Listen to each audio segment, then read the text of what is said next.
say afiani de mientie sade ansam ni chiremu etie meka say nipa du ato anananom nsiedo wo apa east mantam no mu kro bi ade pusiga na won mususu san hinsemu menteme ho ase na akofa sa nipa ya enam so ato anananom nsiedo yi Adom TV etwaso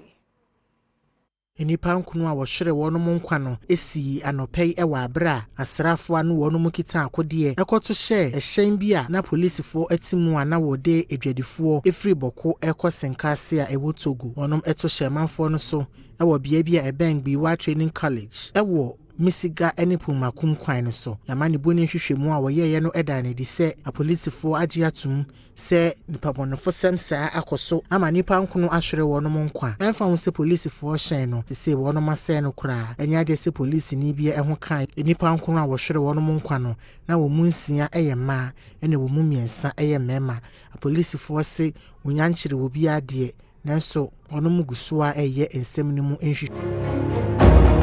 Manaso na yamani boni Alidu Dasmani yani ni nkomo hwede akosie Alidu wote yanka yamo ahamo akwaba na sabre kronomo etesei na fia me da se kronomo edadin fitinwa esi ya no bambo ayiri mo ewo sa potemo ho sa me no kase na me yihwemu amaye chese aposifo nso atimi abomodanya nipa bi mo ache mo wususu se wonomo eka nipa bonfo a motu ana mo ete sa no etino afia bisa ya na kwasem ne se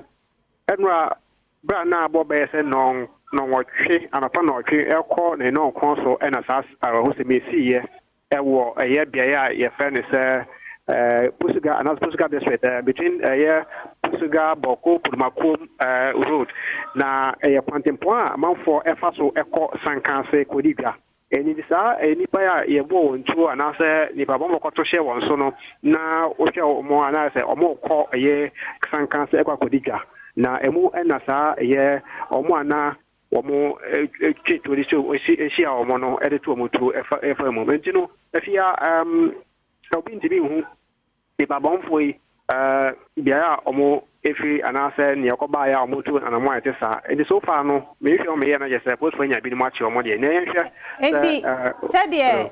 ye kase bi abeye chieftaincy issue no sa na ti anase eye am robbers bi na wo makoto ahye ehyen na wo de nam ne so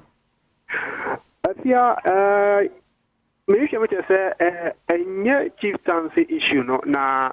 mene amafo bi ne twem komo mo kire se sa kwan no so no we nya de edi nkan a AC engine ohona koye kwantempo amafo faso ekọ Sankanse Kodigwa eniti no ohona koye target ede ma eye Arabes a omo epe amafo ayi omo enti no eye kwan amafo faso ko Sankanse Kodigwa enti amafo efa kwan so apemebe eye kan efa no ayi ye traders anase be gwadifo enti sika wo ho mota de fa kwan so eno ka ho bi ena omotu na ma de santi no yihwema me ye kire se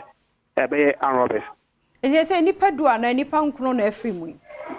afia ekoba ne sa nipa no mo do so enti ni amono fa na nipa nkunu afrimu na amodo pepa ya edo ko ya sabia no ena emobi mi so afrimu aka ho me no kese no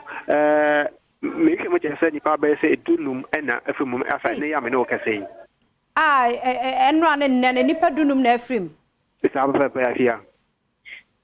ani anu odin enti sa kwan no so no bambofo ho sesi e me no ka se bambofo kwan ni nya na se ye kwampa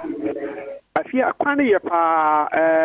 eka eye bologa boko Bumako road ye de ma contract no kwan no ya tie road ya gusuko tala kama pa enye rough road kwa